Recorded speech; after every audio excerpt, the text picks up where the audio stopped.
Please come to order. I'd like to welcome the Department of Transportation. They came down from Annapolis to give us our annual tour. And I'm proud to say we have Sean Powell, the Deputy Secretary of Operations and Homeland Security, with us to lead his group. Sean, I want to introduce your people. We appreciate you being here today. Absolutely, Commissioner President. Thank you so much. So do you want me to do introductions and then go into our presentations? Yes, How please, you like just to go do ahead it? and introduce you. Okay, great. Thank you. So good afternoon. For the record, I'm Sean Powell, Deputy Secretary of the Maryland Department of Transportation. It's great to have the opportunity to finish my day in the mother county only 8 miles from home as opposed to 80 miles on a normal. So thank you for inviting us to provide an overview of our draft 6-year Consolidated Transportation Program, more commonly known as the CTP, which will cover fiscal years 2022 to 2027. I would like to introduce the MDOT team with me today. From the Maryland State Highway Administration, seated to my right is Deputy Administrator Andre Futrell. I'll have a story about him a little later. Okay. Then I believe over my left shoulder, Deputy Administrator Maurice Agostino, Acting District Engineer Kim Tran, who is stepping into the role that Ms. Johnson has left and seeking other opportunities. Well, welcome. Congratulations. You get to know her very well. Make sure we get her phone number and address and everything. We need all the details. We'll make sure that you have all her contact information. Good. She's looking forward to it. From the Maryland Transportation Authority, we have Capital Planning Director Melissa Williams. From the Maryland Transit Administration, Local Transit Support Director Travis Johnston. From the Maryland Motor Vehicle Administration, Chief of Staff Katie McAvoy. From the Maryland Aviation Administration, Regional Aviation Assistance Director Ashish Solanki, who needs no introduction here. I know he spends a lot of time working on St. Mary's County airports. Commissioner Morgan has mentioned him several times. Also joining us from Secretary's office is Director of Government Affairs, Pilar Helm, Regional Planner Dan Janasek, and I noticed that Gretchen Hardman from the Governor's office has joined us back in the audience. And I see that Delegate Morgan is at the table, so good to see you again, sir. Good to see you, John. Thank you. Okay, so I'm going to start into our presentation. Andre will be next, and we'll kind of rotate. We'll probably rotate people up here to the left because I assume that Andre will probably be receiving most of the questions for SHA stuff. Okay, so 2020 was a challenging year for everyone. The COVID-19 pandemic led to record decreases in travel and a significant drop in revenues for the Transportation Trust Fund. The good news is those trends have recovered in recent months. Today's travel volumes have reached and in some cases surpassed pre-pandemic levels in 2020 from 2019. During the peak of last year's stay-at-home order, traffic volumes dropped more than 50%. In the second week of October, traffic on Maryland highways was down just 6% compared to the same period in 2019. On the other hand, with Maryland's economy recovering and the supply chain trying to meet growing demands, we saw statewide truck volumes up 15% compared to the same time period in 2019. At Maryland's toll facilities, transactions for the second week of October were down just 2% compared to transaction volumes for the same period in 2019. Excuse me. During the peak of the stay-at-home order last year, transactions on Maryland toll roads and bridges dropped about 58%. Overall passenger volumes at BWI Thurgood Marshall Airport remain at about 25% lower than 2019 levels, as business travel still lags far behind the leisure travel. But air traffic does continue to grow on a weekly basis. The Port of Baltimore has seen a robust rebound from the pandemic, reflecting consumer demand for goods and Maryland's stature as a key hub for the growing e-commerce industry. Right here in St. Mary's County, Hart Industries and Southern Glacier ship some of their products through the Port of Baltimore. For more than a year, the Maryland Motor Vehicle Administration has operated under an appointment-only model to promote the safety and health of our customers and team members. During that time, the agency has significantly expanded its online services available through the innovative Customer Connect system. As a result, MVA is now serving more customers online than ever before and serving more people overall than it did pre-pandemic. Over on the transit network, Maryland's Transit Administration has played a key role in making sure essential workers could perform their critical duty. Excuse me, I lost my place.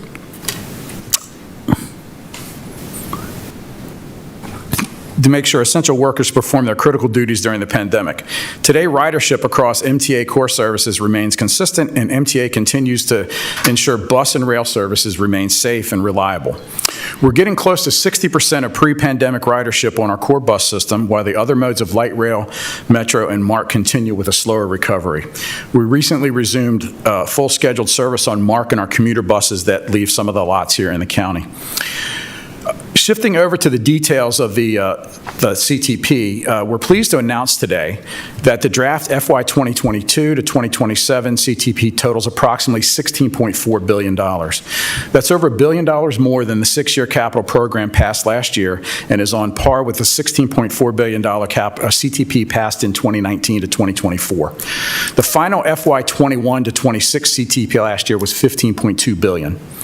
The largest drivers of this increase include an influx of COVID relief funds of about $841 million and revenue changes of $488 million. The largest components of that revenue change is a motor fuel tax of about $255 million and titling fees of $213 million. So, Sean, on that, with that respect, is that tax due to the increase in gas prices? Because that tax is flat, isn't it? That rate is flat? That rate is flat, but, you know... We're consuming more gasoline? They're consuming more gasoline now because we're now returning to pre-pandemic travel levels, so people are out and about. Commissioner, the tax isn't flat. It goes up every year. It's connected to the CPI. I'm sorry, what he meant. He meant what the rate, I know what you meant, that the rate's flat, but then it does go up by CPI every year. Thank you, sir. But shouldn't we figure with the prices going up that the amount coming into the state will be coming up too? It should be, yes, because now over the last several months, we've started to see those prices going up. So $3.35, $3.40 a gallon now. I mean. Exactly. So we will definitely see more money coming in. There's a little bit of a lag time for the money to hit the Transportation Trust Fund because of the collection process and everything, but there should be even more coming in the near future. Okay. You'll notice that as we go through the process, this CTP will rely heavily on system preservation, delivering major projects, and planning and engineering for the future. Just as important, this CTP will allow our transportation system to contribute directly to Maryland's economic recovery. More than half of our budget, about $8.2 billion, is going towards system preservation projects. This funding is critical to bring bridges, rail, port, and airport facilities and other infrastructure back into a state of good repair. We're also investing in planning and engineering to build a shelf life of projects that will benefit residents and businesses for the future generations. Looking ahead, we believe we have weathered the worst of this COVID revenue impacts and expect more revenues to return to pre-pandemic levels by FY23, so we're getting closer to that date. Federal COVID relief funds are helping us to bridge the gap until that time, but they will almost entirely be depleted by FY24. The reason for the big focus on system preservation is that we have a significant state of good repair needs throughout the state, currently in excess of $7 billion across all of our transportation modes. Much of our infrastructure was built decades ago, so we'll need to repair or replace many significant assets, such as major bridges and tunnels. We are facing $2 billion in state of good repair needs on our transit network. We have a $4 billion backlog on our highway network.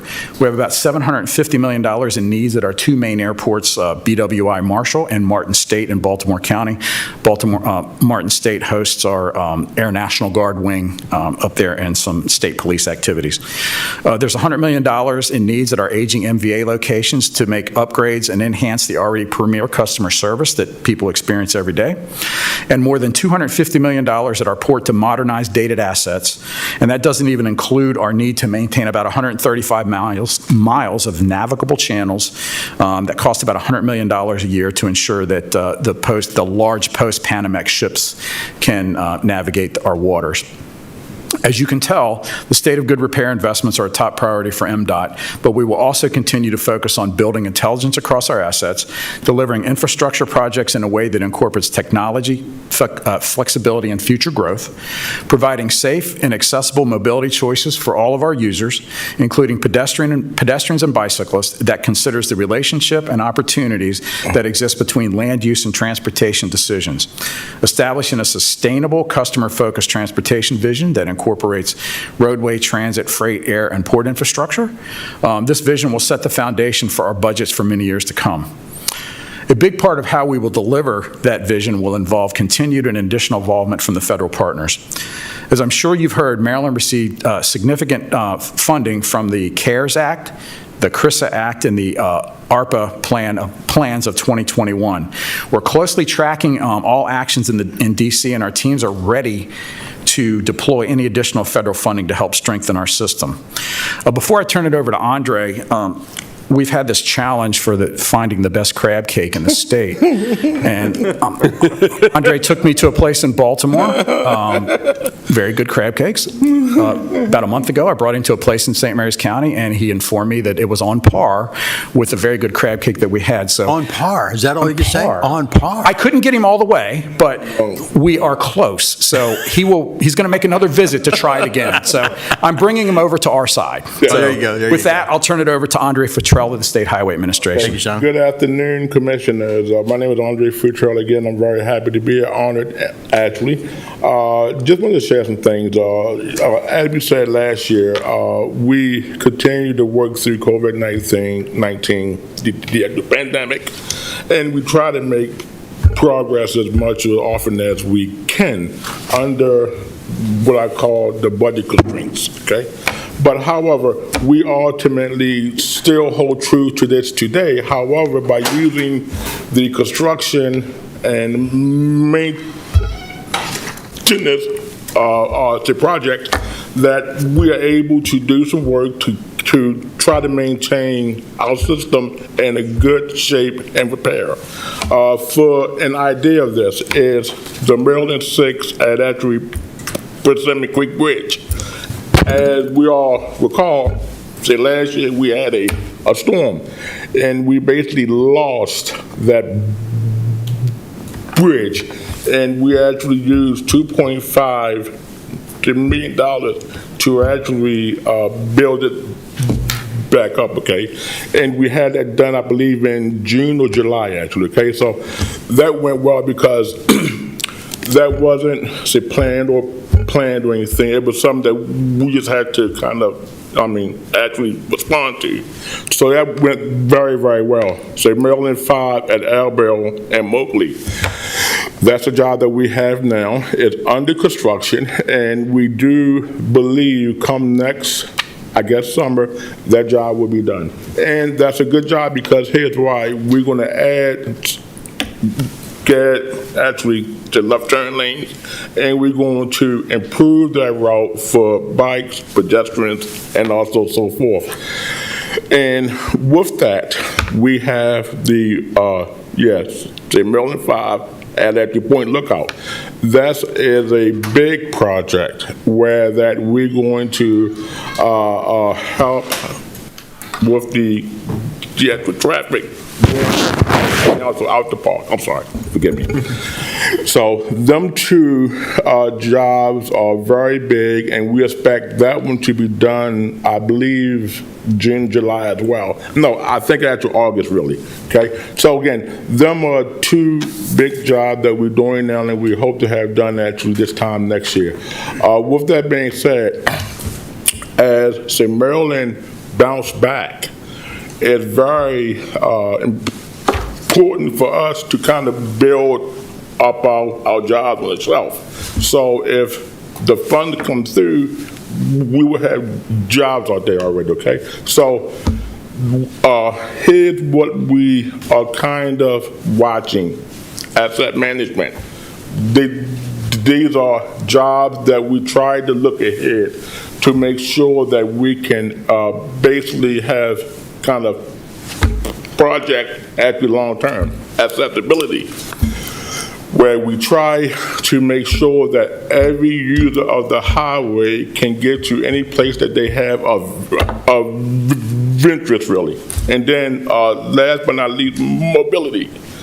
That's when we're going to try to help the actual corridor by trying to work within the actual footprint, trying to help with actually crosswalks, signals, and stuff like that.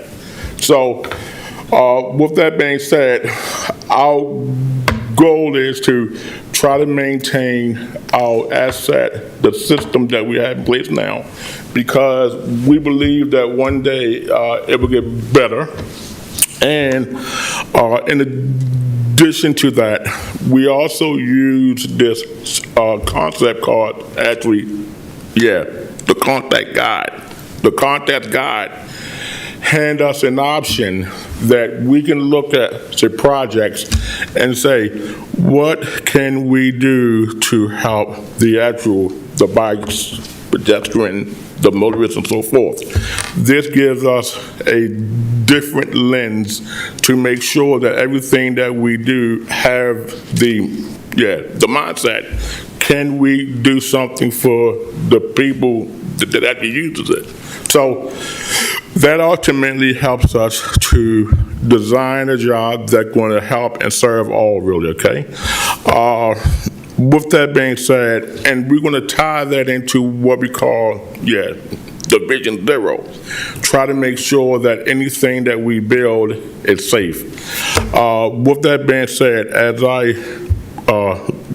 wrap up, we will work hard and try to make sure that we're actually preserving, our system, because one day it will get better, and when that time happens, we should be here prepared to respond and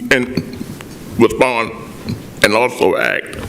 So with that being said, I believe that would be the end of mine, and I'm going to turn it over to Miss Melissa Williams. Andre, could I ask you 3 questions before we go? First of all, the Route 6 Persimmon Bridge. Yes. Thank you. Because after enough conversation with Congressman Hoyer, Secretary Slater, and Secretary Powell, I'm glad that's off our plates. Thank you. Yes, and we are too. The Route 5 Moqui project out here is coming along pretty good. Yes. And I think everybody at the table here and Delegate Morgan's pleased with the progress. Yes. Could you tell me why, when they relocated the utilities, they didn't bury the lines? Yes. Is that a SMECO decision, or? Well, we had some issue with actually the SMECO. We had some issue with actually the workforce, and it kind of tied into everything. And certainly, I don't know the exact of it, but I do know that actually the project, utilities, the work staffing, all of them actually added to it, really. But of late, I believe we're going in the right steps, I guess. So we are looking to having this job once and for all done by next year. But again, it just was a bit awkward. Okay, then my third question is the Route 5 project way down in Willow Ridge. And when the governor was elected 8 years ago, he came down in a very jovial celebration of Buzzies in the parking lot, and everyone was having a good time. And I was just down there the other day, and I'm surprised that after 8 years, we haven't been able to finish that project off yet. Yeah, that one was a bit long as well. And again, through my experience, and I'll ask Kim to help out as well, but it just seemed like we went through a time with that job. The field, the right-of-way, construction, but I'm very, very hopeful by August that job will be done.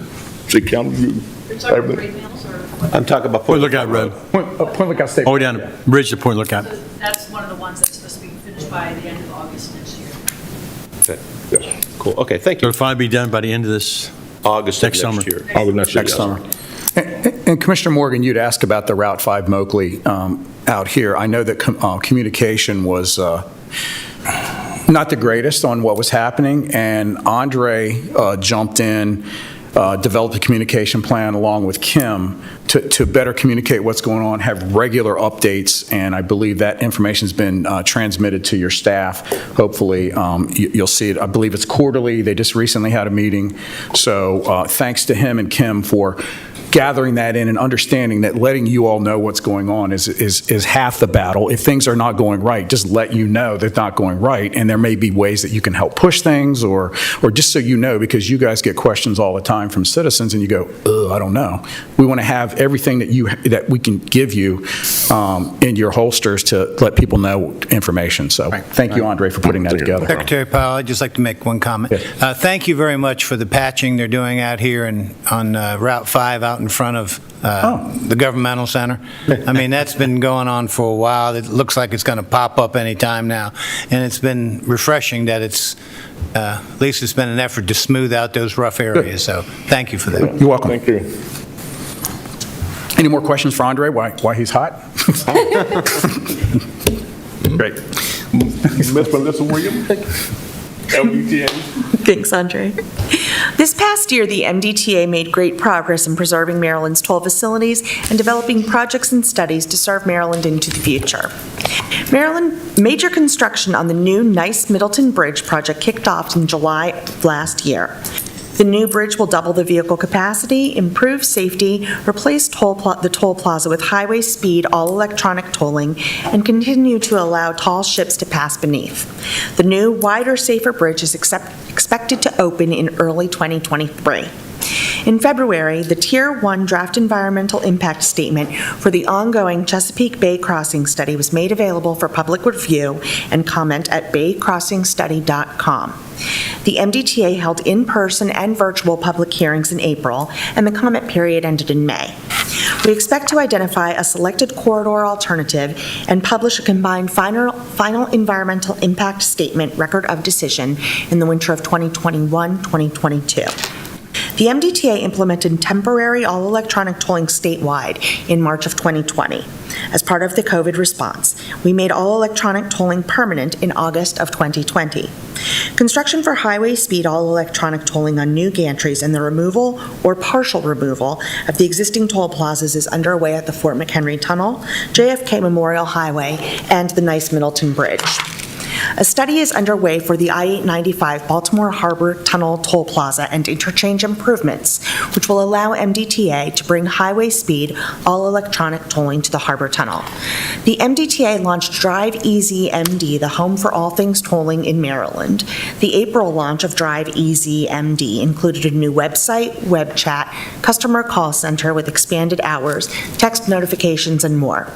Customers can now pay their tolls with EasyPass, Pay by Plate, or video tolling. EasyPass Maryland customers continue to receive the lowest toll rates with savings of up to 77%. More features such as additional vehicle classes with lower toll rates and a mobile app are coming soon. Lastly, major ongoing statewide projects also include the $1.1 billion I-95 Express Toll Lanes northbound extension program to relieve congestion and improve travel along the I-95 corridor northeast of Baltimore. Construction began in May on the major project to widen northbound I-95 between Maryland 43 and Maryland 152 to make way for the extension of 2 northbound express toll lanes. The extension is expected to open to traffic by 2024 up to Maryland 152, with the full extension to north of Maryland 24 open to traffic by 2027. Thank you. And I would like to turn it over to Travis Johnson from MTA. Melissa, just a second, please. Sure. The Nice Bridge. I want to thank my buddy George Clark sitting back there from the Tri-County Council for letting me get a tour with Senator Middleton and Delegate Jameson a couple weeks ago. That bridge is phenomenal. It's coming along so well. Their anticipation is hopefully being ahead of schedule. It's going to be really pretty when it's done, and it really serves a great purpose for, the lower end of the state here in its transportation problems. Getting into DC on 95 can be a real pain, but when that bridge opens up, I think that through and corridor is going to be even better than it is right now. So thank you very much. Thank you. And Commissioner, we met with Charles County last week, and one of the discussions we had is when that bridge opens up is obviously there's going to be some traffic that's diverted off in 95 because it's such a nice facility to go up the road. So we're going to have to work closely with Charles County to make sure that we maintain that maintenance of traffic as it's going through there and help Charles County out as well. So, but yeah, it's definitely going to see a lot more traffic in the real near future. Right. Mm-hmm. Mr. Powell, one thing that I'm glad that the governor's down there been able to do is give us the free Easy Passes. Great idea. But it'd be nice if he could give us the free ones that you can put on your license plate that you can actually attach to your car. car, because you have to pay for those still. And the thing about those is sometimes with these newer vehicles with the windshields that are shaded or whatever is done, it doesn't get the penetration through the window. But in the ones that are on the front of the license plate, those pick up very well. But you have to pay for those. Okay. So if there was a way that they could figure out a way to make those free, it would be great too. We'll certainly discuss that. We have an MDTA board meeting on Thursday. I'm sure Executive Director Ports will be happy to get that feedback, and we'll see what we can come back Did you with. say free Easy Pass? Well, Yeah, the the Easy E-Pass. Pass they give you for the, Oh, I got one, yeah. Yeah, the transponders Those are are free. free. Oh, the transponder. Charge $7.50 yeah, you used to have for to the- pay for I've been those. paying for mine. I'm just wondering what's going on here. Well, you still have to pay for your I'm not tolls, getting, sir. I'm paying for the tolls. Well, you got to pay for this. There are no free tolls. It's free. I missed something. Maybe Commissioner's got a special deal and I didn't get it. Commissioner President, I have one on the Very front of good. my car, which is great. Yeah. But you got to pay for that one. Yeah. My wife has one in her windshield, which is free, which is great, and thank you very much. Mine must be Absolutely. working because they sure take money out of my account. Travel across the bridge quite often? Yeah, I must be going too much. Exactly. Thank you very Real much. quick comment, Secretary Powell.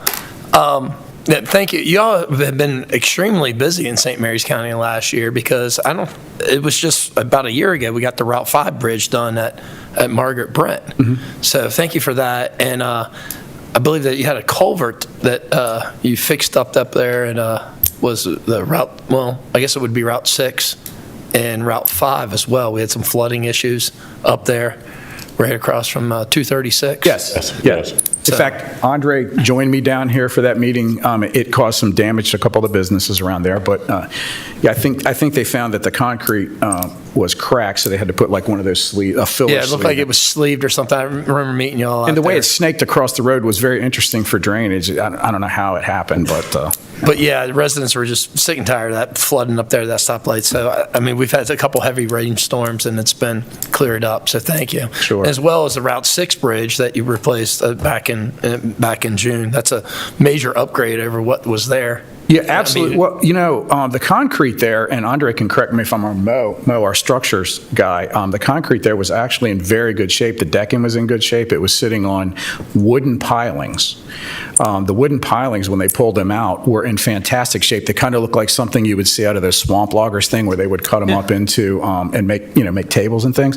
Fantastic shape on those things. But the steel that they replaced those with went into the creek bed 55 feet. Yeah. So you can imagine 55 feet down and then the steel beams. Oh, But the bridge looks massive. So I've heard several reports from the volunteer fire that they like it. And, yeah, it has to really have opened that up there. And, we came in at right around 11 months, and that's jumping through a lot of hoops and Yeah, getting on an a lot emergency of people, project. environmental people through my environmental hoops and everything. But again, they really put their pedal to the metal on that one and understood the process. So Yeah, and thank you for the tour back in, I think it was August, we went out to the Potomac River Bridge. And that was really good, and Commissioner Morgan's right.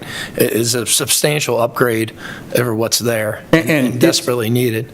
It's like computers. From the time that you toured over the summer and the time that he toured, there's been so much more that's been done. So we'll work on doing a spring tour because we want to get Senator Middleton and Delegate Jameson back out in the spring so they can see. Right. It's really a cool opportunity for them to be able to give a tour to a living human that the bridge is dedicated It was after. interesting. That doesn't to learn- happen that often. It was interesting to learn the first bridge, the bridge that we use every day over there, or the residents that travel over that, was $5 million Yeah. in like 1940. Something. Yeah, it was a while ago. Something like that, right on cusp of World War II. Yep.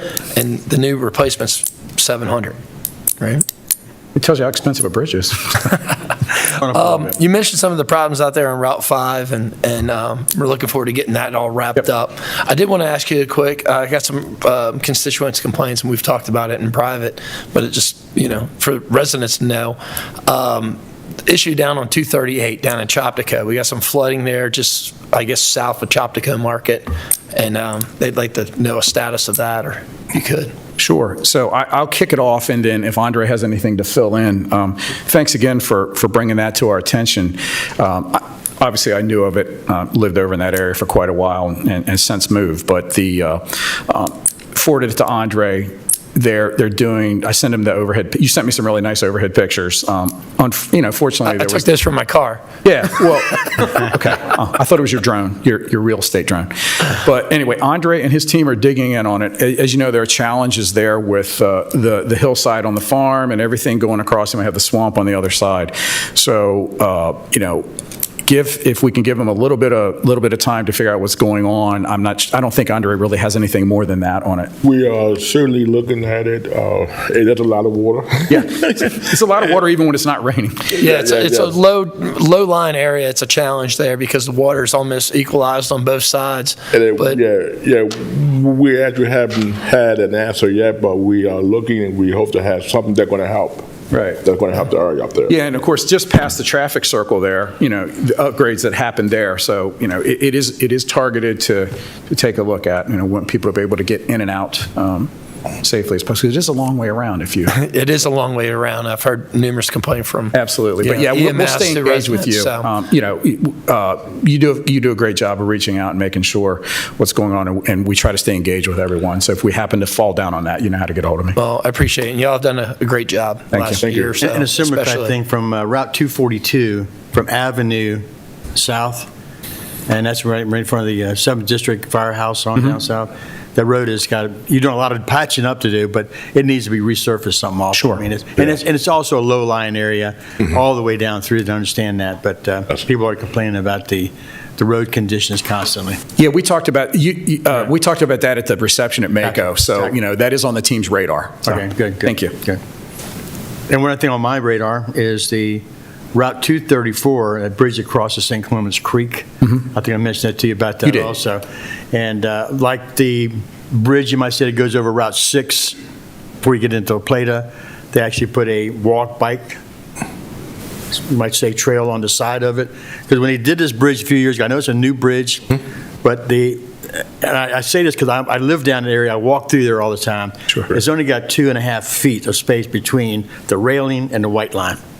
Okay. That's all you got. So, I mean, for me, it's become hazardous now. My wife and I don't walk through there anymore because I consider it hazardous. Because people are going by there 40 miles an hour plus. But if there's any way, I think, relook at this. I was told one time because of the bridge structure, it wouldn't support a side support. But, we're talking about somebody going to bicycle or walk. I can't understand why we can't do something. Because I looked at the La Plata one, Gotcha. Route 6, and it's sort of built similar, just attached to it. So if you could look at that, I would appreciate. Yeah, lucky for us, one of our deputy administrators was in the Office of Structure, so he knows how to take a peek at those I things. appreciate it. Would. Thank you.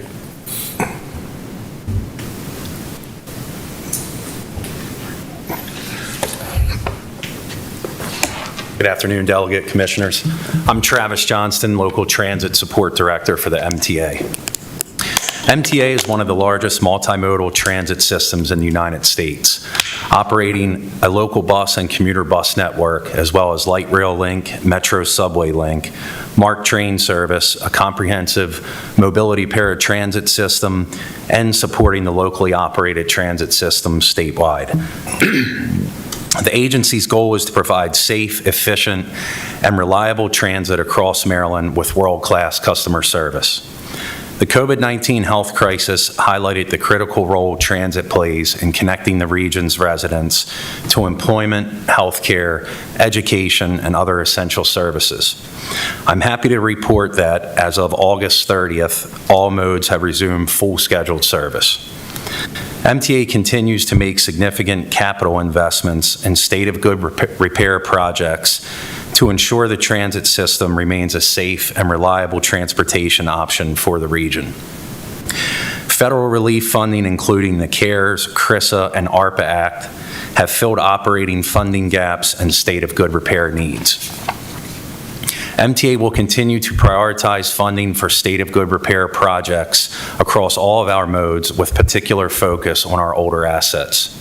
MTA is also preparing for the future of transit. Recently, MTA published the agency's strategic plan for the next 5 years. The plan, Rebuilding Better, Committed to an Equitable Transit Future, will guide the agency's recovery from the COVID-19 pandemic and identifies priorities for the agency to create a brighter future for transit by focusing on technology, communication, and collaboration with equity as the central focus. These commitments build upon the strong foundation and progress MTA has established to improve the transit experience and system reliability for our riders, including recognition as the safest transit system in the United States for the last 7 years, implementation of Charm Pass mobile ticketing, improving bus reliability with dedicated bus lanes, and expansion of real-time information to MARC Train and Commuter Bus. The full plan is now available on the MTA website for review. MTA is also undertaking the first 50-year statewide transit plan. The draft plan is expected to be available for public comment by the end of the year. Building upon existing regional and local transit plans across the state, the plan will outline a 50-year vision for transit in Maryland and help define transit needs across the state for future generations. We look forward to working with St. Mary's County and stakeholders across the state to develop this long-term vision and framework for coordinated transit service in Maryland. MTA makes a significant investment in transit in St. Mary's County by providing $1.3 million in FY22 operating and capital grants to support the local transit operation here in the county. Additionally, and in response to the COVID-19 pandemic, St. Mary's County will receive $4.3 million in federal relief funds to support transit operations and capital needs here in the county. Thank you for your time. I will now turn it over to Katie McAvoy with the Maryland Motor Vehicle Administration. Got any questions for our young fellow here? Thank you, Travis. I do have one, and that's we'll take all we can get for STS service. I'm proud of what they've done so far. They're doing very well. But I think I talked to you briefly about the door-to-door service, especially for some of our elderly people that need to go to an appointment and they get a ride out, but they can't get a ride back. I don't understand that, but. And then also bus stops and designated stops. We need some more help on that too to get it done. We're working on it, but whatever funding we can get to help on that. And Travis, perhaps. And I know it's getting more important, but because like you say, the pandemic has changed a lot of things, and gas prices going up. I can see more and more people are going to be dependent on our transit system to get around the county.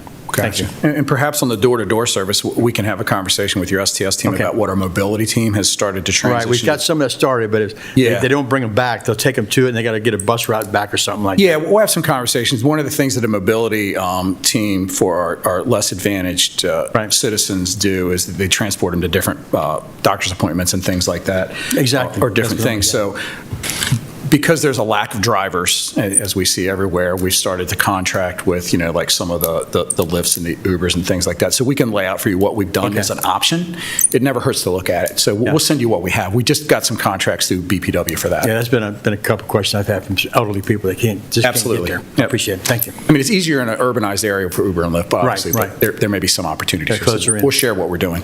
Yeah, thank you. Thanks.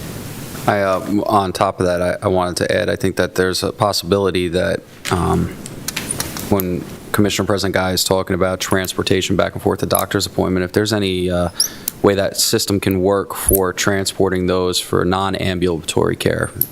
So they're not calling ambulances for a stomach ache. If we can figure out a way to incorporate that into a mode of transportation as well with either Uber or Lyft, I think that would be very significant for our county overall for public safety and transportation. Yeah, we'll definitely look into it, see if there's ways that we can help you figure that out. Sure. Thank you. Thank you. Good afternoon. At the MVA, we continue to focus on providing premier customer service both in and out of our branches. We remain appointment only, allowing us to serve more customers efficiently. Most branches have returned to pre-pandemic levels or are exceeding monthly transactions from previous years. Online and kiosk services also remain a vital part of providing products to Marylanders statewide. Over the last 18 months, limited operations within our branches gave us the opportunity to examine how we could increase those services and update existing processes to be more convenient for our customers. Some new changes include renewing a license up to 12 months in advance, requiring a new photo every 16 years. Marylanders were previously required to complete an in-person renewal every other renewal cycle or every 8 years to have an updated photo taken. Now, a photo taken with an in-person duplicate or corrected license transaction during the 8-year period will allow customers to renew remotely the next time they need to. We also extended the vision certification from 1 year to 2, allowing more customers to renew online. MBA offers more transactions online than ever before, and customers are taking advantage of those services more than ever. From March through August of this year, we saw an increase of 45% in online transactions compared to the same time period in 2019. Those services will only be enhanced with the final rollout of our modernization project known as Customer Connect in December. Phase 1 was completed in July 2020. Phase 2 will include driver services, driver enforcement, investigations, and financial services. At full deployment, Customer Connect will consolidate our existing IT systems into a single portal, giving us a complete view of the customer and real-time updates, which decreases delays. For customers, this means greater access to their information online and a more secure product with the implementation of the Maryland ID, a randomly generated number that will protect a customer's personal information. For our CDL customers, expiration dates on all CDL products will be changing from 5 years to 8, the same as the non-commercial license. We are still moving forward with Real ID, ensuring every Marylander is prepared for the new deadline of May 3rd, 2023. Currently, 84% of Marylanders are Real ID compliant, which is one of the highest rates in the nation. MVA and its partners also remain committed to developing solutions to save lives on our roadways. Last year, the state had the highest number of roadway fatalities since 2008, despite traffic volume being down as much as 50% at the height of the pandemic. We continue to see an increase in dangerous driving behavior even as traffic volumes return to pre-pandemic levels. In September, Governor Hogan announced more than $33,000 for organizations and law enforcement agencies in St. Mary's County to address highway safety. Additionally, St. Mary's County is now working on a local strategic highway safety plan, which is led by your sheriff. And MVA's Highway Safety Office continues to push its overarching safety campaign called Be the Driver, focusing on a driver's responsibility behind the wheel.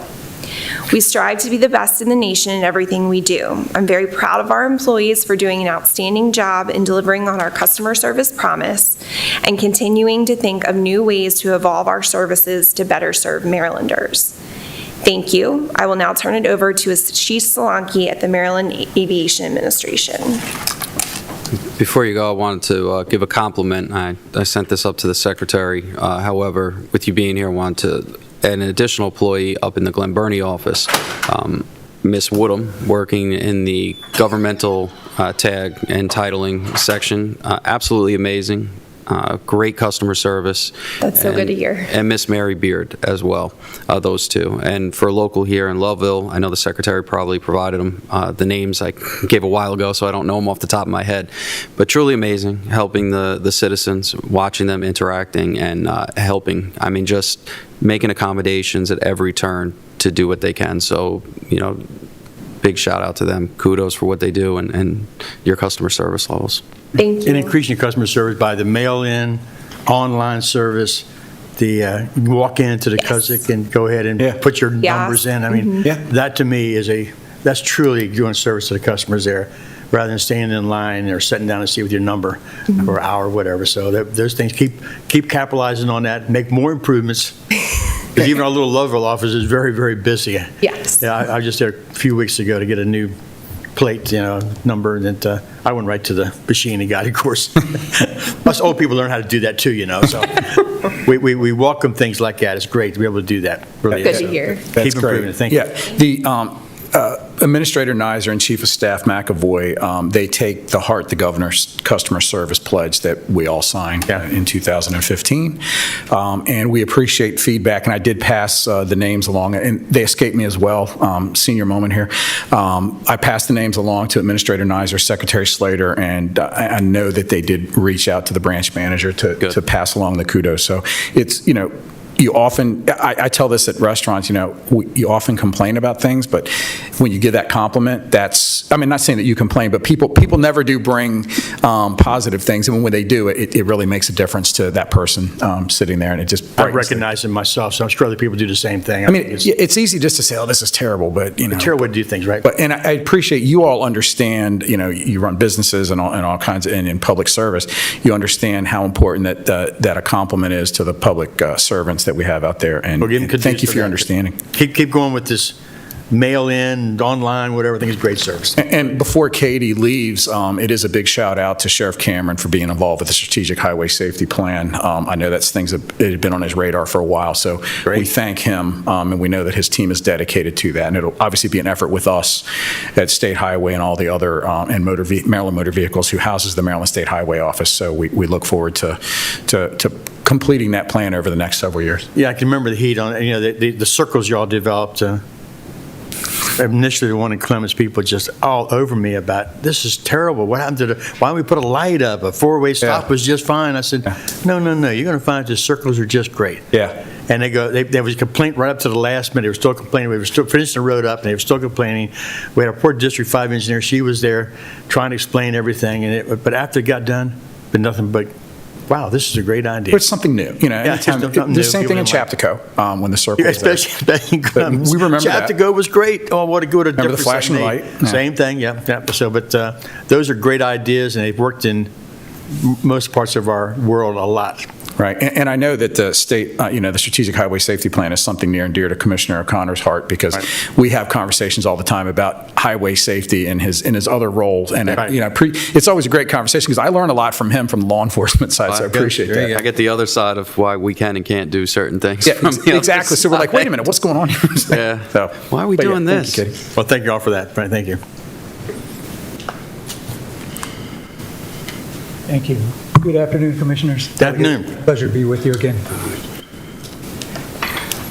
Before I jump into my open remarks, I'd like to give a small shout out to Director Dietrich. I think he's still in the Right there. audience, and his team over at your regional airport. They're doing a tremendous job over there, running it, maintaining it, and certainly all of the construction activity that's ongoing there.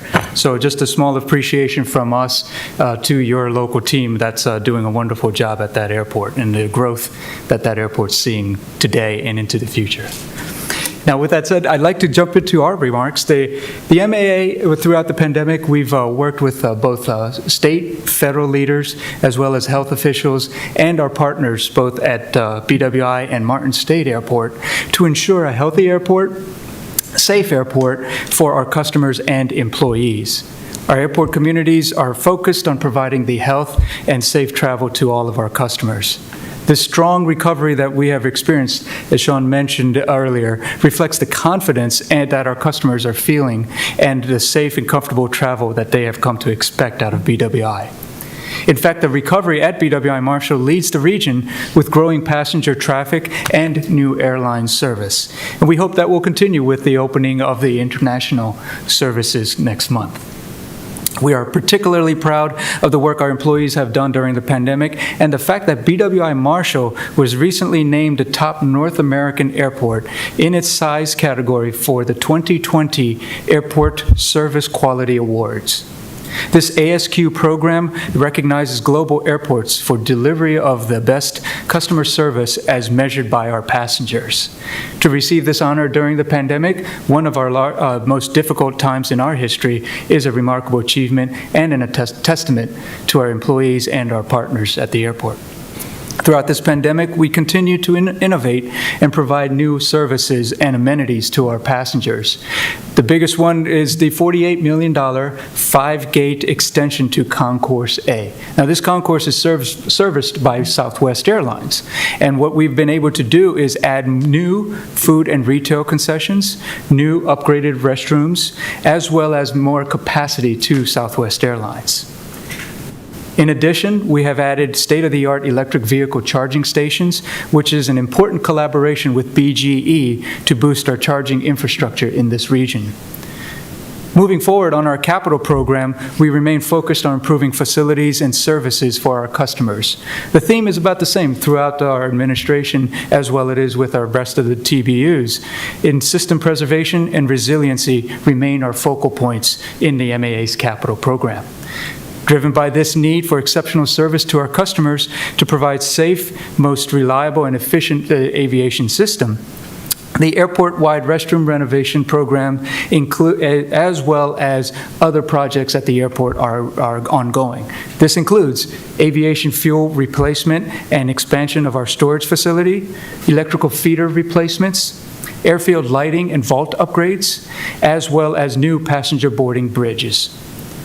Additionally, at Martin State Airport, as a reliever to BWI Marshall Airport, we remain focused on providing our customer service, not just to our commercial travelers, but also to our corporate, military, as well as our first responding aircraft operators around that airport. Now, after a short pause due to the pandemic, we are moving forward in a major multi-year terminal improvement, again, with Southwest Airlines.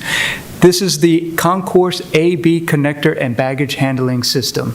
Sean alluded to this earlier in his remarks. This will transform the major portion of the airport and create a greater travel experience, better travel experience for our customers, and allow growth for Southwest Airlines. Improvements include, and they're common again, concourse-to-concourse connectivity, improved restrooms, new and exciting, we hope, retail and food concessions, as well as new airline hold rooms. Now, all of this is on the top floor, but this will hold a lower level, which is the airline baggage handling system. New state-of-the-art system that will allow Southwest not only to maintain their current operations, but grow for the future. And this large-scale project is actually funded by capital bonds. We're not using the CTP in that respect, but the bonds have been well received, not just by our investors, but also by our rating agencies. Again, a reflection on the positive direction that BWI Marshall is headed. We are also moving forward on a major site preparation and utility work in support of Southwest Airlines' new maintenance base. This is the first maintenance base in the Northeast Corridor for Southwest, and it reflects on Southwest's commitment to BWI, as well as the strength of BWI to our region. We'll continue to support our regional airports across the state, 35 airports, $1.65 million this year, and in that respect, we're supporting all airport improvement projects that include runway, taxiways, airport apron improvements. In closing, as the global industry continues to rebound and recover across MAA, across the state, and certainly globally, we are working to provide excellent service and convenience for our passengers and customers at BWI, Martin State, and of course, statewide. Now it's my pleasure to return it back to Deputy Secretary. Sean? Thank you, sir. Before we wrap up, I just wanted to add a couple things, a couple follow-ups, our conversation we had at MACO. You had asked about like a quick reference guide for projects, when we have system preservation project going on, working with Andre and the district engineers, and we're going to make a statewide template model so that on a quarterly basis you can just see what's going on and with rolling dates, so coming soon. Thank you for the suggestion. We'll make it easy for you just to pull out if you're out and about. Well, it's easy to help constituents, and thank you for entertaining me. I was sorry I had to be there by myself, but no, that's okay. Another commissioner couldn't make it. What I would say, though, is that's helpful. So when people want to say, my road's been looking like this for a long time now, when am I going to get on the list of, like this one out here? And that's helpful to know. But another one is that Pesquil Route 249 down there in St. George's Island. Yes, sir. Where we have that erosion issue right there past towards the back. A lady called me yesterday and said she was under the impression that maybe that would qualify for maintenance money versus new construction money. Mm-hmm. Because we continue to see they're bringing rocks out there and they drop the rocks in there, but they're really not addressing the problem. So is that something you can look at? We'd appreciate that. Look at a maintenance fund of money versus a construction, because thank you very much for this list, but a lot of it says no money, no construction money. We're looking at it, the route, Great Mills Road, Route 5 intersection down there. Great, you're buying properties, you're getting yourself there, but there's no construction money. Also, the sidewalks out here from Route 5 out to the Leonardtown Library, right. No construction money.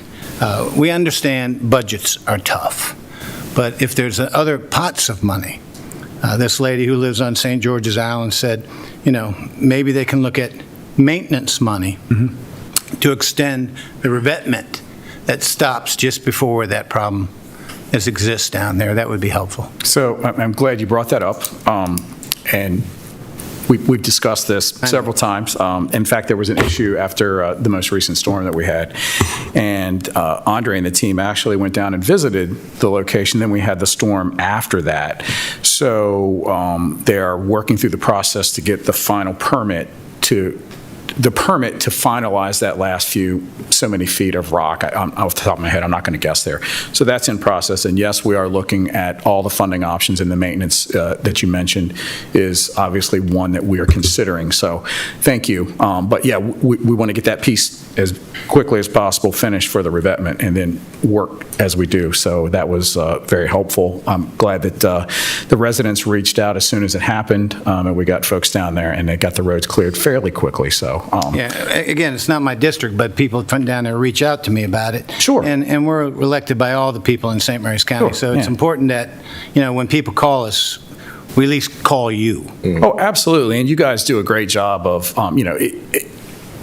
it's not just my district. Well, that your citizens are all over. Commissioner Colvin may call me about something in Charlotte Hall, and Commissioner O'Connor may call me about something in Ridge. So that's not uncommon, and we appreciate that. So, we know that when you call as a commissioner, you're calling as a commissioner, not from District 1, 2, 3, or 4. So that's what we do. You ask about the FDR Route 4 right-hand turn coming out of Yes, particularly is what came up with a constituent asked me is he said, look, I come out of BJ's and I turn on to Route 4 and I'm headed towards Harris Teeter. I'm headed towards Route 4.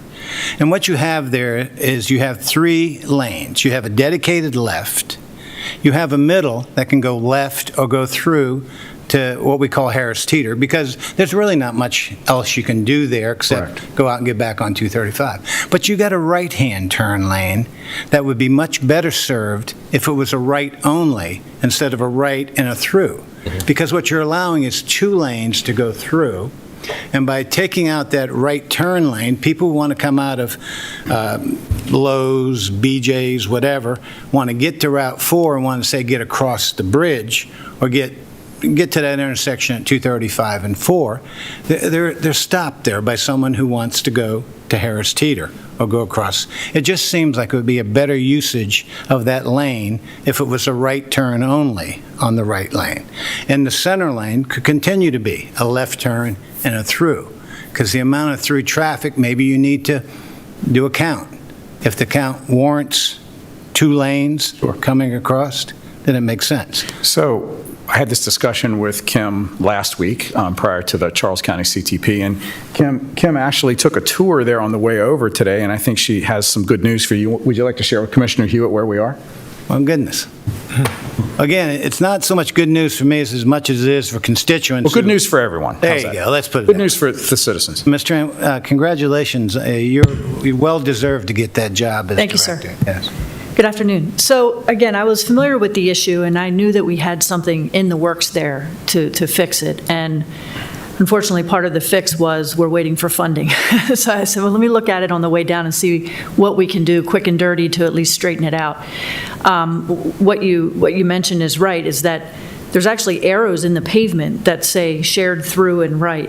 I didn't realize that those arrows were in the pavement there. I thought it was just unmarked altogether, and let's clarify what it should be. It's actually clarified incorrectly. So the traffic signal itself has a green arrow for right turns. We call that an overlap phase. Yes, but if someone's sitting there, And you so can't that's the use most it. frustrating thing, to have a green arrow, but you're stuck behind a through vehicle. Right. So that's actually just not correct. So we're going to get our maintenance staff to go out there, at least eradicate the through portion of that pavement arrow and turn it into a right turn only arrow. Some ground mounted signs to make that right turn only. ultimately, we'd like to get an overhead sign that also says that. That will have to rely on our Office of Traffic and Safety to get some funding to go out there with a bucket truck and do that. But the pavement arrows we can do right quick, so that'll give some clarity to that. Let me just say, the person that brought this up to me was a person at the Moose Lodge in Hollywood. And what's unique about this commissioner job is you can go to your fraternal organizations, you can go to church, you can go to Walmart, and people wants to grab you and say, let me tell you about this issue we got. So, it works. Yeah. That's what the thing is. If you can fix that, Yeah. next time I see this person, I'm not going to say anything to him. I'll wait till he figures it out. But thank you very much. Thank you, sir. And Commissioner, I feel the same thing when I see you guys on the weekends. Another thing too, at that same intersection, if you're going from Leonardtown, Yes. heading over, as FDR Boulevard, we're steadily increasing the volume on that. They never put in a right-hand turn onto FDR. You're Okay. talking Leonardtown towards 235 Right. on the right. And so It's traffic almost is now starting to really back up Not because quite. they're waiting in that one lane, which is mainly through, to turn. And it's too bad we didn't see that when they built that road, but somebody messed up on that terribly. Well, that's a good point, too. You could have a right turn lane there to allow people coming from Leonardtown towards... From Route 5, Route Leonardtown's 235, Right. Yeah. to have a right turn there that allow you to go into FDR Boulevard. Right. I mean, you almost got enough. If people kind of get over to It's the just a left a few little feet bit, short. It's a you few- can get by, but it's still not. Well, Kim will certainly be happy. Need to look at that. I mean, I would like, we should. Thanks for bringing that up. Yeah. But as the volume is increasing more and more to try to turn, especially during the rush hours and whatever. Yeah. That's why these meetings are so great. Just real quick before we wrapped up, Commissioner Hewitt I have a mentioned- lot more to go. No, you said you were going to wrap up, not me. Commissioner Hewitt mentioned lack of funding in some of the handouts on different projects. About 3 or 4 years ago, we passed some legislation up at the State House that required the state to take money out of the Transportation Trust Fund and move it over to Metro for scheduled maintenance. I think it was in the tune of like $175 million, $185 million per year. Just off the top of your head, I don't know if you know this number, I won't hold you to it, but how much percentage of money out of the Transportation Trust Fund goes to mass transit versus highway, roads, and bridges? So if you had not asked me that today, I would have it off the top of my head. Not a question I expected from you, but I will make sure that we get that answer to you because we do have that broken down in our budget, X, Y, Z, all that kind of stuff. So I will make sure that you get it. I'll just share the entire funding breakdown. That way you can use it for what you want. All right, I appreciate that. Yeah, Okay, thank you. In the northern end of the county, I was contacted by Senator Bailey a while ago, and at the Three Notch Trail crossing there by the Charlotte Hall Library, obviously there's some issues with pedestrians and bicyclists and possibly being hit, the buggies and everything else. The intersection is very busy when you come off, and there's several signs and have everything going on at the library. Senator Bailey sent me pictures of the pedestrian-activated beacons that are up in Annapolis as you wander about the campus up there. So construction should start on those real soon, and then hopefully by January the 1st, we'll have those in place. So, and I know that's up in your district, and I know that that was a project of interest of yours as well. So we're trying to make sure that we get that balanced out a little bit up there for some pedestrian safety. So I want to let you guys know that. He's well aware of what's going on. I see he's not here, but I'm not letting any cats out of the bag, because pretty soon you'll see people up there with post hole diggers and so Andre again was instrumental in going out to determine whether or not it was possible. Sometimes you can spend $1 million saying no on a $20,000 project. So the question I have on that is, are these going to be the beacon lights that are positioned in the roadway to illuminate the crosswalk, or are we talking about the actual signaling devices that are placed in the right of way? So they'll be the signaling devices, if I'm not mistaken, right, Andre, where they'll push the button and it'll activate so people will see what's going on. I don't believe there's anything in the roadway. Rapid flashing. Okay. Yeah, rapid flashing. Nothing in the roadway. I know that we're looking at something like that. But this was as quick a fix as we could get in. It'd be the same ones you have on Route 5 and Mechanics Hall Road. But these will actually be pedestrian activated where they can punch a button. Those are too. Yeah, good. But those flash a little bit more than...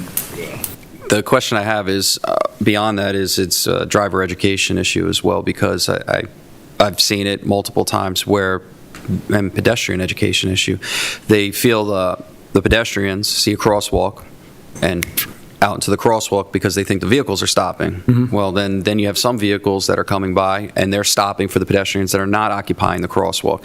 So is there any way to have a sign that says vehicles have the right of way? Pedestrians must yield, something, if not in the crosswalk. I don't know the exact verbiage on the sign in UTCD, but something like that can go up there so the pedestrians know that these vehicles coming down 5 have the right of way, and they only have to stop once you occupy the crosswalk. We'll definitely look at that. Thanks for that suggestion. Something along those lines. And you mentioned education for the pedestrians as well as the motorists. I mean, I think one of the things that we're going to need to do, and I'm glad you brought that up, is to provide for, the Parks and Recreations group here, and if there's a Trail Users Association, all that kind of stuff, provide a write-up of exactly what's going to be happening there so they can get the messaging out, and we can send out like traffic alerts and information to your team, so we can start churning that out as we get a little closer. Here's what to expect. I mean, that's something that Andre can put together like on the drive home. Even if it's just, maybe it's for the drivers that say, when flashing must stop, and that might make it easier. Either way. Yeah, we can send something out, the entire rules of the road type thing. Correct. Okay. Yeah. And hopefully we'll see what we can do signage-wise if possible. And then, while I know I think you said you have a lot more to go. Right? Actually, I don't. It's just some of the intersections I'll use the term failing, while I know it's not the engineer's term. By the post office, Mechanicsville, northbound, going up that way, that intersection has an excessive amount of commercial motor vehicle traffic coming in and out. It's taken a significant toll on the roadway, but at the same time, there is no run-up lane and/or availability for any of these vehicles that are 60, 70,000 pounds to get up there. So most recently there was a significant vehicular accident up there. It was pretty bad.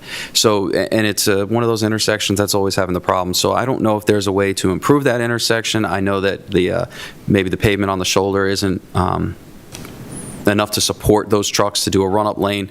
I don't know how we can look at that to try and improve it. Yeah, we look at that. And with that. With that being said, I had spoken, I think it was last year, about the virtual weigh stations. Right. These trucks are coming out of there overloaded. They're absolutely overloaded. The CV, Commercial Vehicle Enforcement Division of MSP, does a great job, so does the Sheriff's Office, but those virtual weigh stations would be huge. You can see it whether they got the lift axle up or down, or the fact, how those trucks are riding. But just sheerly looking at the pavement, it's more than the normal wear and tear that they're paying for on their registration. And those virtual weigh stations are interesting because up in the Delaware, people were coming down through Delaware to avoid tolls and doing that there. And we put up some virtual, the truck traffic, put up some virtual weigh stations. It never stops it, but it gives you an interesting insight of what's actually happening out on the road. So we'll definitely take a look at that. Yeah, I think it's a good tool for those the commercial vehicle guys to have. 'Cause, even if it feeds back to the state, at least it'll let you know what you're dealing with. Agree. Cool. All right, one last thing. Commissioner Morgan left before I could thank him for... He had to go to the... Yeah, he told me he was going to have to leave by 3 o'clock. So we spent, and thanks to Commissioner Morgan bringing this to our attention, he brought a pedestrian and vehicular safety issue to our attention on Maryland 49, known as Park Hall Road. A couple months ago, citizens' concerns down there. There's a church there, and then several citizens along there that walk to and from church on Sundays. So met with a citizen a couple months ago, brought Andre, Mo, some of the folks from the district down. They have implemented a plan, and in fact, the plan has already taken place. It's been implemented, oversized speed limit signs. We put some chevrons on the corners, painted wider striping on the roads, put some rumble strips around a couple locations. So in a matter of, it was a really good little project, and I use that, and I know Mo mentioned that he used that as an example recently of how a little project like that means a lot to a community and an employee employee orientation class. That's kind of like a traffic relief plan. You know, we have the American Legion Bridge up the road, but that's a traffic relief plan down there. But thanks to the citizens bringing it to Commissioner Moore, and that's how it works. Citizens bring you things, you bring us things, and then we solve it. If you get a chance, drive down through there. I called the sheriff, and the sheriff, I was standing along the side of the road in the constituents' yard, and it was a raceway through there. So, the sheriff immediately went down and put up some speed trailers on either end. In fact, he had told me that he had actually clocked someone going significantly over the speed limit. He was on his way down to the southern end of the county. And could you imagine being pulled over by the high sheriff? It's probably not a good look. You're probably not going to win when you get to district court. I can't imagine. Exactly. But I just wanted to highlight a couple of those things that you guys have brought to our attention, and we want to try to be as responsive as we can. One last thing, I did not send the secretary's regrets. He does apologize for not being here, but he did want me to mention on his behalf, we've all read about the potential $1 million in the federal funding for the corridor for Thomas Johnson Bridge. Should it pass, obviously, we're going to need to look at all our financing options, develop a financial plan for funding and implementation. What we're going to do is, should we get that money, and we're still going to do this, we need to work with the county to prioritize the corridor and see how we can build that corridor up to the bridge, and then when we're ready to build the bridge, because the bridge has already passed the NEPA study. It has, there's a finding of no significant impact, so that part's ready to go. The Thomas Johnson Bridge was mentioned prominently in the previous meeting that we had in Calvert County. As we know, there's not a lot of money. Commissioner Morgan mentioned $700 million, or maybe you, $700 million for the Potomac River. For the Potomac River Bridge. That gives you an idea of like what a bridge costs. So, and who knows when that'll be built out, but that is on our radar. Me being the Secretary's office is right next to mine. I said the same thing in Calvert County. Me being from St. Mary's County, he hears this from me at least once a week. We talk about the Thomas Johnson Bridge, whether he wants to hear about it or not. But when he was at the State Highway Administration as a planning director and then later as the administrator, this is a project that he worked on a long time ago, and he talks fondly about rolling out plans on then Commissioner Clark and now Delegate Clark's counter in his business, and Delegate Clark is trying to do business, and they're talking about all kinds of stuff. So it's a project that the Secretary is really interested in. So we're going to try to look over any seat cushion we can to see what we can do for that. I knew you guys, surprised nobody brought it up. Personally, I'd be interested in seeing I don't know if the Secretary's reached out to congressional delegation, but it looks like they're debating on the Hill whether they're going to pass a $2 trillion or $3.5 trillion infrastructure bill. Either way, it's a whole lot of money. I would think that, if we're so powerful politically, that maybe the money could come back here to the Thomas Johnson Bridge. $700 million out of $2 trillion is not so bad. That much, but as I mentioned earlier, a little over $1 trillion. It's a little over $1 trillion. So as we're keeping our eye on everything happening in D.C., if that money comes in, when we get it, that obviously changes the dynamic a little bit of how we can look at projects. Hopefully we've talked about. Well, I would say if it doesn't come in, I'd be extremely disappointed. Well, we have been asking, and so we. I know you have, and I think if we continue the ask, then hopefully something will come in. But again, we're poised and ready once we find a dollar figure, if or when we get money. So. This is one project, along with the Great Mills widening, which is, I guess, technically in your district, correct, Commissioner Colvin, the Great Mills 5 thing. So we're that's very important there too. Yeah, that's very important there. The grant funding information should be coming out within the next month. We should find out what's going on there. But we have not stopped the progress on what we're trying to do as far as right-of-way acquisitions and all that kind of stuff. So we have not stopped. Good. Very good. When are the digital driver's licenses coming out? I read something on MVA about the digital driver's licenses. So I'm going to let a much smarter person see. And the digital tags. I know you guys were testing them. Tags. So Katie. Oh, the digital plates or digital driver's license? Both. Very interested in that. All right. So as far as the digital license plates, we've been doing a pilot with a company called Reviver, and we're still in that pilot. Due to COVID, the pilot had to take a hiatus for a little bit, so we're still in that pilot period with that. As far as digital driver's licenses, those will be implemented in early first quarter of 2022. We wanted to wait until after the Customer Connect system implementation happened in December, because obviously that will be a very big part of it. So there's more to come on that, and like I said, just a couple months. Okay. Thank you.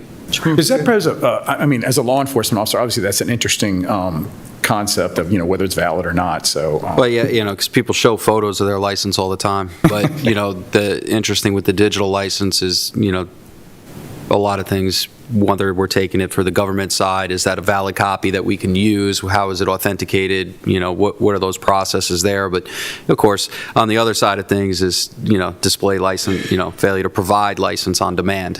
So there's a whole bunch of interesting things that go with that. The digital tags, I just saw the pilot going on, and I'm intrigued by it. So I wanted to see how that was coming on and go from there. Yeah, so we're, like I said, still in that pilot phase, trying to work with law enforcement on that as well. Obviously, we wouldn't really do much without their buy-in with that, but that should be finished in a few months, so we'll have more to come on that as well. I do like the features on that where it says stolen. Yes. Various other things. I just think it's cool. I'm not going to belabor it because it's more of a personal interest to me. Yeah. So, but I did want to know about if that's going to be rolling out, because it's also a huge cost saver to a certain extent for governments that are going to be using them, and it's also fleet management. So, And Administrator Nizer actually has a digital plate on her vehicle. It's really interesting, when I go to a meeting, I definitely know that's her car.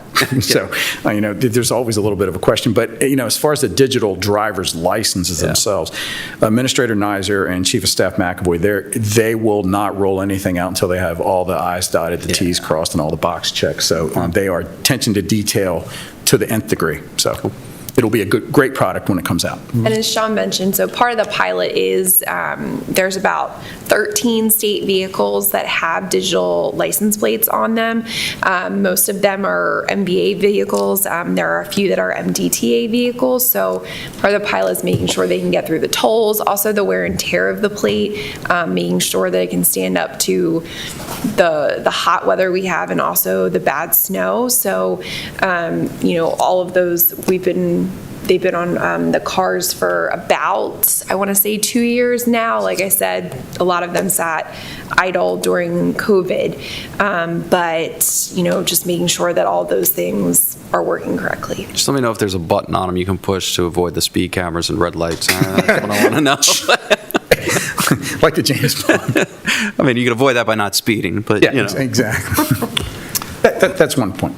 So with that, sir, if you have no further questions, we'll turn it back over to you, or turn it back over to you for questions. Thank you. Well, anybody got questions from anybody here? Well, Mr. Powell, we appreciate your visit here today, bringing your whole group here and giving us some very good information. We look forward to working with everybody here, and well, it looks like we need more money than anything else to get anything done. And stay tuned. As soon as we find things out about the feds, we'll certainly Right. Oh, yeah. we'll Yeah, try to appreciate churn it it very out, because we know if we sit on it, we won't be able to. If we don't spend it or allocate it, then they may take it back. I mean, you guys work through that all the time with some of this funding that you're getting. Always. You have the clawback if we don't get It's always things a rolling. part of it, yeah. But Well, thank you all for Thank you having very us. much. Thank you. Thank you. Enjoyed it. Thank you. Thank you. Are we your last on the agenda? No. We have commissioners' time. You can stand by and listen to us if you want to. I will. We get to all speak out, You can brag about me. We talk about our delegation, we talk about our senators, things like that. I know. I watch you guys every week.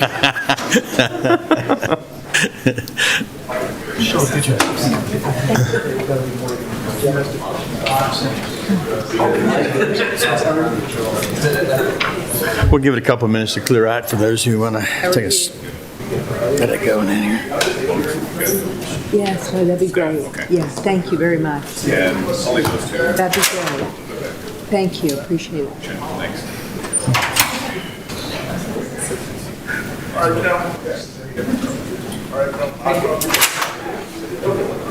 I lost my plate.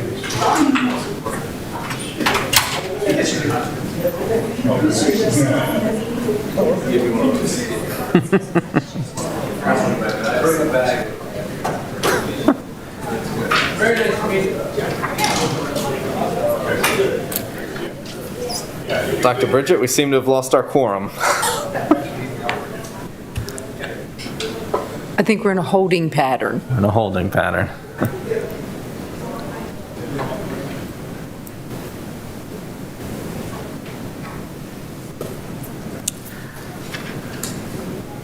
Very interesting presentations. A lot of good information.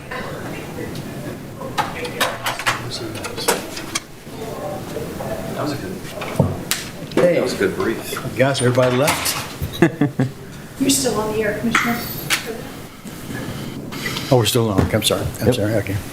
Okay, let's go right into Commissioner's time, and we'll start with Commissioner O'Connor first. Thank you, Mr. President. It's been great. It's been busy. I will tell you that county staff has been ripping and running. Let me tell you, coming out of the COVID state, catching up with things between Parks and Rec, Emergency Services, the Office of the County Administrator, Human Resources, IT.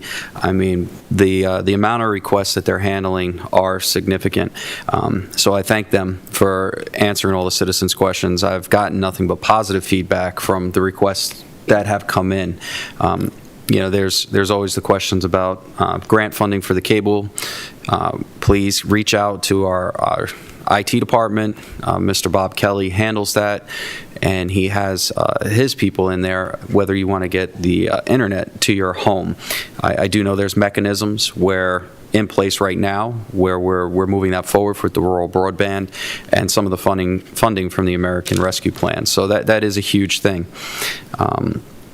You saw it today for the combined transportation plan. Definitely not going to recap the meeting, but I will say that we are very fortunate here in St. Mary's County to have the representation that we do there with all the projects that we have done. Any requests that I had from citizens, I made sure I brought up, some of the failing intersections. And like I said, I'm not an engineer, but that's the term I'm going to use, where we're having these significant accidents. Anything we can do to work on the roadways to lower the fatalities is extremely important. So please continue your feedback, continue to reach out. Let us know, and we'll go ahead and run it up the flagpole to the people and the powers that be, and we'll sure they follow through. And I think if you follow these meetings, you will see that there are things happening from the requests. This St. Mary's County government that you have, and the government that is in Annapolis, the governor's administration, is very responsive and has been amazing to St. Mary's County, and you can see those results when you drive around. So thank you, and with that, Mr. President. Good. Thank you. Very good. Eric, you got it. So a different day than normal with our schedule, but that's okay. First off, I'm wearing a mask today. Just so that everyone knows, I've had no known COVID exposure. I'm fully vaccinated, but I have an immune-compromised family member who's coming to visit, and they asked that I wear a mask when I was out in public until they come to visit, and I was okay with that. So I just taken some extra precautions to keep them safe. I want to talk about a few complex issues, and I'm not going to do them, not going to give them enough time, but I just want to address them briefly. First off, Atlantic Broadband. We hear a lot about that as the commissioners. It's constantly something that we hear about. It'd probably rank up there as one of the top things we hear about. They're raising their rates. They're no longer offering basic TV only. It has to be combined with internet service, increasing the costs, and we're not happy about it. It's not something that we support. It's not something that we have too much control over, but it's not a good situation, and we hear you. We hear the complaints about it, and I hope Atlantic Broadband's listening, and I hope that they can get a little bit more flexible and provide the citizens in this county with what they actually need, not with what they want to charge. Second, the opioid litigation. So it's a very complex issue, and I want to talk about it for just a brief minute, but It's no secret that we, as St. Mary's County, had signed on to the national litigation. So that's happening. The companies out there, the distributors out there caused some serious problems across our nation that we're still feeling incredible impacts from. I think even Sheriff Cameron posted today about some of the impacts from the opioid crisis that's going on. So we're part of this national litigation. What the defendants have done is they've offered a settlement to the states, and the state can receive this money. So one of the things we have to decide is whether or not we want to sign on to this national settlement that's going on, or if we want to continue with our litigation push. The problem is that Attorney General Frosch, he has developed this plan for the funding that would come to the state, and 15% of the funds would go to the state, 15% of the funds would come to the counties and the localities, and then the other 70% of the funds would be controlled by the state and distributed out. What our attorney has recommended, and he wrote a great op-ed piece in the Baltimore Sun, is that 85% of the funds go directly to the localities, because that's where the crisis hits. It's a crisis that's going to be dealt with at a local level, and that's what we are encouraging. So there was a phone call, a Zoom conference with county leadership from across the state and Attorney General Frosch this past Friday. I spoke up. Commissioner Morgan was on the call also, but I spoke up and told Attorney General Frosch that this is what we're seeing. This is what we want to do. We think we can handle these funds. We don't want the state bureaucracy to decide how the funds get distributed down. So just something to be aware of, something to keep an eye on. So finally, just to conclude, today is National Day of the Deployed. So it's a day set aside to honor our troops, our service people deployed around the globe. So think about them today, honor them in all that they do. Thank you. Thank you, Ray. Commissioner Hewitt? Yes. I've been away for a couple of weeks. My wife and I took a vacation and went to Greece and Turkey. And there's this whole saying that, you don't know how good you have it until you see how somebody else has it. And that was so true. Now, these are wonderful parts of the world. They're very beautiful, very, very old. We're talking, 500 years, 700 years BC, amazing civilizations. But one thing that they were impressed with is I had my COVID ID on my phone. And everywhere you went over there, if you went indoors, you had to wear a mask, and you had to prove. All those museums, you had to prove that you had been COVID vaccinated. And they thought this was a great idea. So the health department, Pinpoint Health, great idea. Another thing that was kind of interesting is that we were on a tour with a bunch of other people, and we ended up meeting a lot of local people. And as a business owner, I met different business owners in Greece and in Turkey. And we started talking about COVID, how it's all really fouled up the economies for the whole world, actually. And they are really having a hard time recovering. Our group was the third group allowed into this part of Turkey, into this part of Greece that we went to. And we got into a discussion with a local business owner, owns actually makes carpets in Turkey. And we were talking about stimulus. And of course, I ventured our, what we do here with our unemployment plus 600, plus all the billions and trillions they've put into the economy.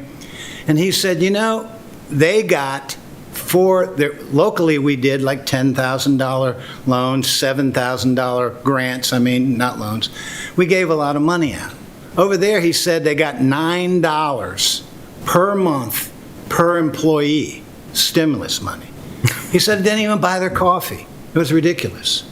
We talked to shop owners who haven't paid their rent in over a year.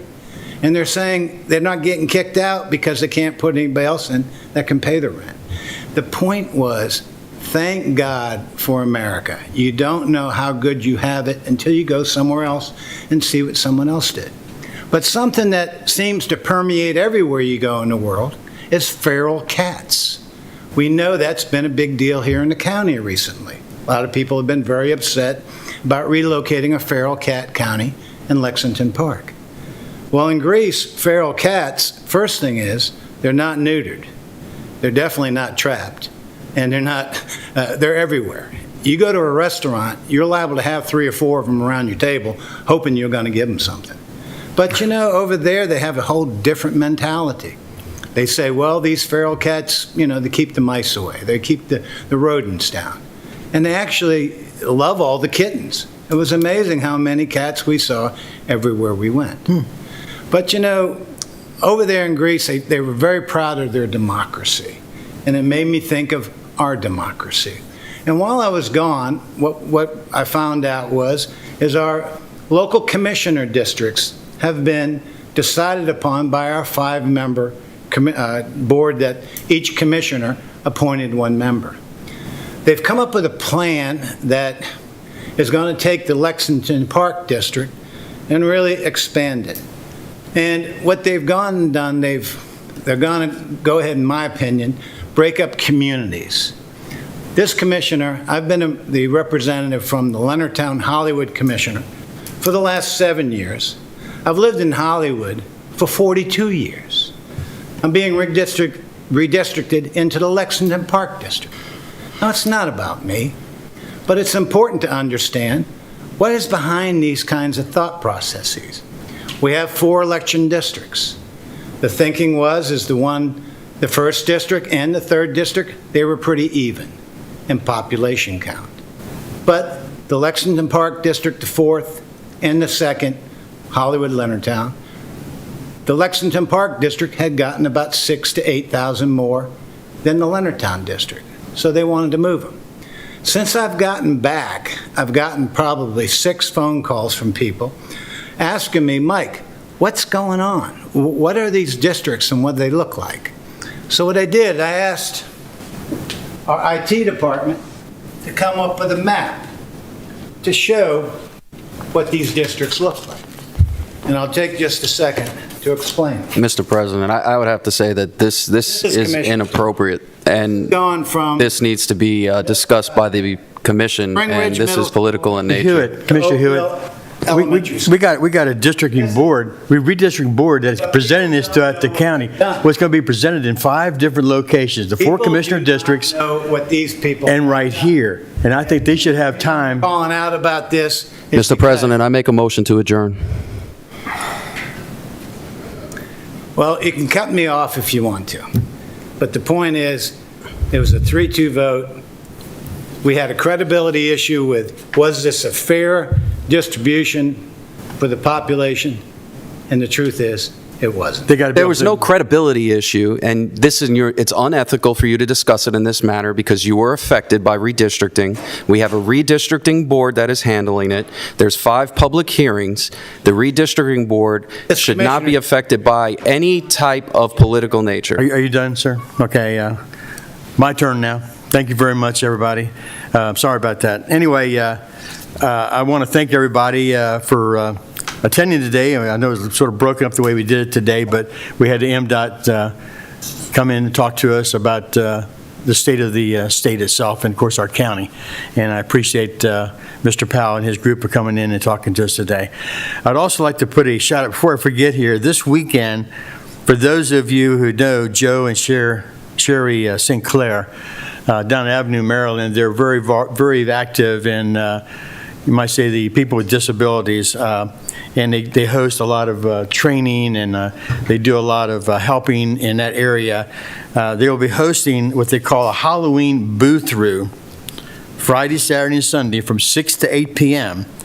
The event will be at they might say it's a drive-through. It's not a get out and walk thing, just a drive-through. They have a large barn on part of their property. They have a farm there for kids with disabilities. Their address is 38520. Now listen to this closely. AHA Lane. That's AAHHA Lane in Avenue, Maryland. And if you haven't been through it before, it's something to see. And it's going to be from 6 to 8 p.m. on Friday, Saturday, and Sunday evening. So it'd be nice for you to bring your kids, especially those with disability, to go through this. And it'd be a great affair for everybody. And I say at this time, I have about had enough. So I'm calling the meeting. I'm done.